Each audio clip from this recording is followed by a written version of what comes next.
नेतृत्वले 240 वर्षदेखिको सामन्ती शासनको बुढो रुख ढलाएर देशमा गणतन्त्रको बिरुवा उमारे।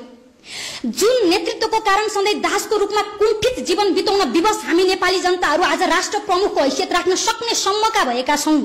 जुन नेतृत्वको अगुवाईमा गरीब, दलित, जनजाति, अपाङ्ग र महिला जस्ता समावेशी कोटाको व्यवस्था हुन सकेको छ र जुन नेतृत्वको कारण आफूलाई प्रजाबाट नागरिक भन्न सफल भइरहेका छौं, तिनै नेतृत्वबाट भएका एकाध गल्तीहरूलाई इंगित गरेर उनीहरूले सुध्रिने चाहना राख्दा राख्दै पनि उनीहरूलाई चुनाव लड्नबाट निषेध गर्नु देशलाई अझ अन्धकारतिर धकेल्नु हो। अमेरिका जस्तो विकसित देशको सन्दर्भमा पनि सामन्ती शासकको पन्जाबाट देशलाई उन्मुक्ति दिएर लोकतान्त्रिक बनाउने नेतृत्व यही हो।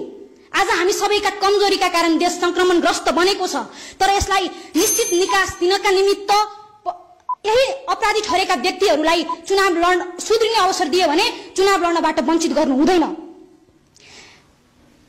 त्यसैले प्रगतिशील विचार आज अपराधी ठरेका व्यक्तिलाई नै यो भन्दा अगाडिको गन्तव्य थाहा हुने भएको कारण नयाँ नेतृत्व आयो भने उसले जेन राष्ट्र त चलाउन सक्ला, तर सफलताको गन्तव्यमा पुर्याउन सक्दैन। तसर्थ यिनै व्यक्तिहरू प्रगतिशील विचार 2063 मङ्सिर 5 गते भएको विस्तृत शान्ति सम्झौताले पनि जनयुद्धमा भए गरेका सम्पूर्ण गल्तीहरूलाई क्षमा दिने घोषणा गरिसकेको छ। तर हामी उही रटान दोहोऱ्याएर उनीहरूलाई अपराधीको आक्षेप लगाएर चुनाव लड्नबाट निषेध गर्नुपर्छ भन्छौं भने यो बौद्धिकता हुन सक्दैन। गल्ती मानिसबाटै हुन्छ, अझ भनौं गल्ती त्यो मानिसबाट हुन्छ जसले नवीन कार्यको सुरुवात गर्न खोजिरहेको हुन्छ।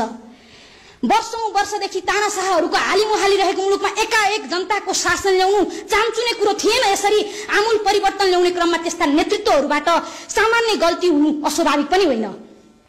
रत्नाकर जस्तो डाकुलाई त सही मार्गनिर्देशनले बाल्मीकि बनाउन सक्यो भने आज तपाई हाम्रो नजरमा अपराधी ठरेका यी व्यक्तित्वहरू भोलि हाम्रो मार्गनिर्देशन, सल्लाह सुझाव र हौसलाले राष्ट्रको असल राष्ट्र निर्माता नबन्लान् भन्न सकिँदैन।